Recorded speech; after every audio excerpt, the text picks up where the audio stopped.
You are watching the press preview, a first look at what's on the front pages as they arrive. It's time to see what's making the headlines with the columnist Carole Malone and the editor of the Courier in Dundee, David Clegg. They'll be with us from now until just before midnight. Carole is going to be joining you, I'm sure. Some technical difficulties at the moment, but we hope to sort those out for you. So let's see what's on some of those front pages for you now. The Daily Express is leading with the Prime Minister, Boris Johnson, allies that say they don't want a repeat of the Thatcher betrayal. The Metro proclaims Plan A OK in response to the end of Plan B COVID restrictions today. The Telegraph understands that the Treasury intends to close a loophole which allowed people to claim a tax credit of £125 if they worked from home, even for a single day. The Eye hears the Prime Minister's plan to tackle the cost of living crisis is being delayed by what it calls the turmoil in Downing Street. Treasury alarmed, says The Guardian, as the PM refuses to confirm the national insurance rise in an attempt to save his job. The Mirror writes Andrew's ultimate gamble, leaving the palace in fear over a trial. According to the Financial Times, the UK and the EU are threatening to impose sanctions on new Russian oil projects if Moscow decides to invade Ukraine. Well, David's paper, The Courier, reports that the NHS Trust for Tayside is facing the prospect of not having any breast cancer specialists on its staff at all. And The Star is Nessie lost, a disorientated beast seen in Wimbledon. Could it be the Loch Ness Monster? Stranger things have happened this week, so they say.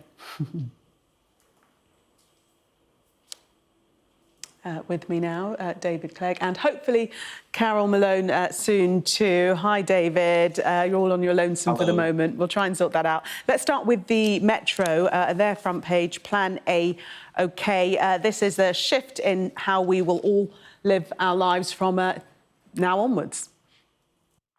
Yes, well, in England anyway, and unfortunately, where I am in Scotland at the minute, we haven't quite got as loose restrictions as the English have been enjoying today. So I'm looking on quite enviously at the pictures on the Metro today of full tube stations and people going back to work. That hasn't quite happened here yet, although working from home guidance is changing from next week, so we are beginning to move back into that. But it is positive signs, I think, and there does seem to be a general sense of optimism still that we are returning to some kind of normality, or certainly that life is easing up a little bit with what we can do. So I think there has been a lot of positivity around, and that's being reflected on the front of the Metro tomorrow.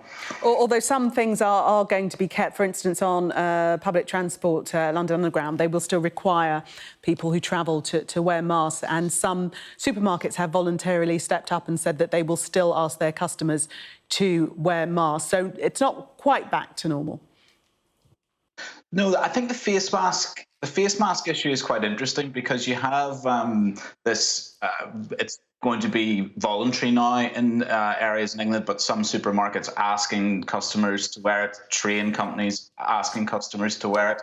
It doesn't seem like a massive imposition to me, and I think it will be quite interesting to see what happens with that now that people are being asked to show their civic spirit by wearing a face mask rather than for legal reasons. So that is not the case in Scotland, I should say. The face mask regulations are going to remain stricter here than they are in England. I think probably for the foreseeable. I think that is something where we see a definitive difference between the Scottish government's ethos and the UK government's ethos on that. So I think we will still see slightly more requirements for face mask wearing in Scotland than in England for the foreseeable future. I mean, potentially it does cause problems for travellers and people in supermarkets, because you can't actually enforce the mask wearing. So, you know, if somebody isn't wearing a mask, you can't say you're supposed to put your mask on. So it does provide a bit of conflict, doesn't it? I would be very reluctant or somewhat worried about asking supermarket workers to become the enforcers of face masks, especially in an environment where the government is saying that it isn't compulsory anymore. So I would be interesting to see how the supermarkets that are continuing to ask customers in England to wear face masks approach the issue of them not doing that. Given the legal situation, I imagine it will be a rather soft enforcement, but it could certainly lead to some difficulties if there was a problem there or a tension with a customer who was refusing to wear a face mask against the request of the store. Yes, it could do. We shall have to see how that pans out. Let's move on to the Guardian, and this is a story about the Prime Minister refusing to rule out a rise in national insurance increase. We know that Rishi Sunak is for this, but there are very many members of the Cabinet that don't believe a rise is warranted right now. The Prime Minister has not said either way what's going to happen. I think this is a really interesting story, and I think it tells us something about the wider situation in the government. This tonight's been in my diary for a while to come and do the papers here, and at one point earlier in the week I thought, we could be talking about Sue Gray's report, that could have been published today, and we could have had quite a dramatic situation about the Prime Minister's future. That's not where we are this evening. What we're at that situation where his future is still very much in the mix. We're on tenterhooks about what exactly is going to happen, what that report is going to say, and what it will mean. And I think what we're seeing, a theme through some of the papers tomorrow, including the Mail, is that what is Boris Johnson's vulnerability? What is Boris Johnson's fragility of his position? What is that going to mean for policy if he stays on? So the Mail is reporting, that the tax rise could not go ahead, and therefore, because he's trying to appease Tory right-wing MPs who clearly are against this policy and are hoping that they can manoeuvre him to change. Now, he's not said anything about this. It hasn't. It is very much still in the balance, I think, but certainly there's a move on against it, and it'll be interesting to see what happens in the days ahead. Yes, and that tax rise is to pay for an injection into the National Health Service. That's been widely reported, and according to the article, healthcare bosses have urged Johnson to ensure the resources get to the NHS. Without this extra funding, the public will face longer waits for treatment, and hundreds of thousands of vulnerable people won't get the care and support they need from social care. So there is a quid pro quo, isn't there? And Boris Johnson seems to be juggling.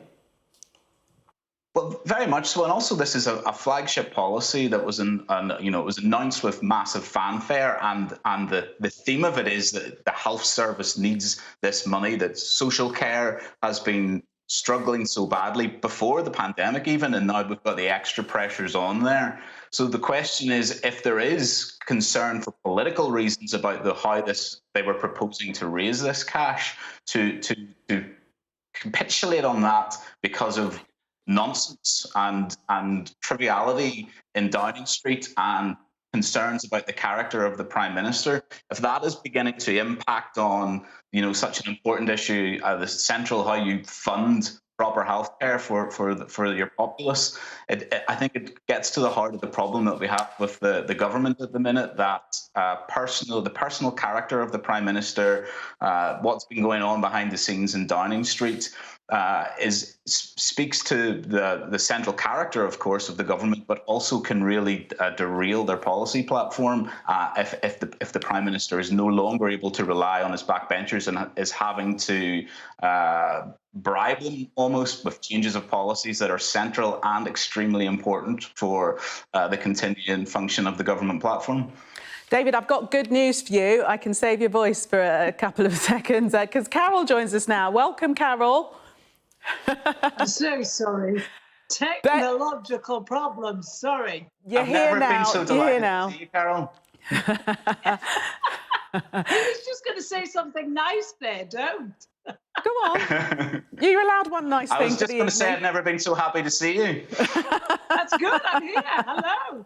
So, Carole, you're here now. We were just talking about the national insurance hike, the proposed rise, and the fact that the Prime Minister seems to be delaying a decision on this, despite members of his cabinet not agreeing with the rise in national insurance. But The Guardian suggesting that it's because he doesn't want to be unpopular and it's a very difficult time for him. Yeah, I mean, I think if Boris wants to save himself this government and the Tory parties, he has to stop this tax hike. I get the fact that Sunak wants to do this. I get why, because the pandemic has to be paid for, and the social care crisis has to be dealt with. Of course it has. But, the economic landscape of this country has changed enormously in the past year and a half. And we're in a cost of living crisis. The cost of domestic fuel for us is going to go up by 50% come April. Mortgages are going up.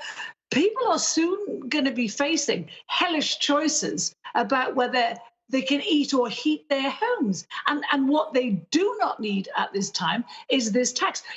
This is absolutely the wrong moment for this tax. And Boris will lose everyone if he presses on with this. If we've got enough money to send weapons to Ukraine, if we've got enough money to wars, we have enough money to delay this hike. People have got to get a breath. And people are literally going to be going into poverty come April when this cap is taken off. Carole, well done. You've talked us right up until the break and made up for your absence at the start. Carole and David, stay right there where you are. We're going to take a break coming up, more, including this from the front page of The Telegraph. GPs told to see more patients face to face. Do stay with us.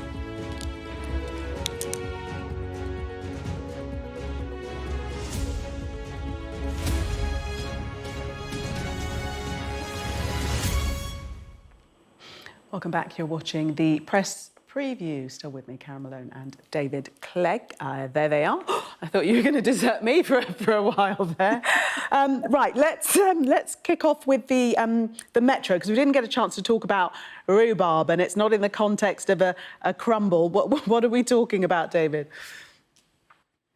This is Boris Johnson's very colourful turn of phrase and his denial that he had personally approved the use of government resources or indeed the government support in taking the dogs from Kabul in Afghanistan last year. It's an issue that attracted a lot of attention at the time, and there was a very high-profile and quite skillfully executed campaign by the charity involved to get these dogs to safety. But it's now became somewhat, the controversy is about whether pets have been prioritised over people in this issue, and the government have denied this. There's really conflicting accounts now that whether Boris Johnson had got this flight approved and cleared, or whether this had been done by officials, or whether it had met his attention. And there's still something not quite right about it. The accounts just can't really be made to square. Boris Johnson has said it is total rhubarb, I guess, and we'll have to leave it to the audience to decide whether Boris Johnson saying something is total rhubarb is believable or not, or whether we have credibility to his colourful turns of phrases. Yeah, never actually heard that phrase before, but he is insisting that human beings were prioritised over animals. Carole.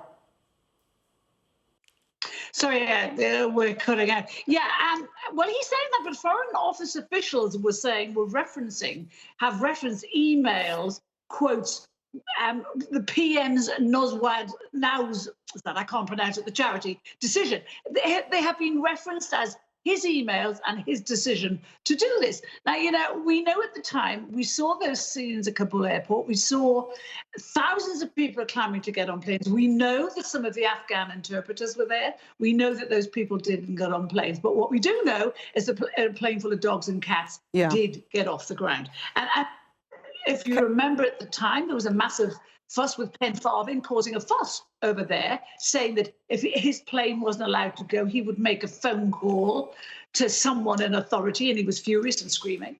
And also, we think there may be Carrie's hand in it. There is talk tonight of Carrie being involved with Zach Goldsmith in this. So there's a bit of a red herring bringing Carrie into it. It's it's not really part of the argument. No, I don't think it is. Why do you say? Have we just got quickly time to go to? We don't. We've run out of time, Carole. I'm sorry. We've run out of time, Carole and David. Thank you both. We'll see you in the next hour.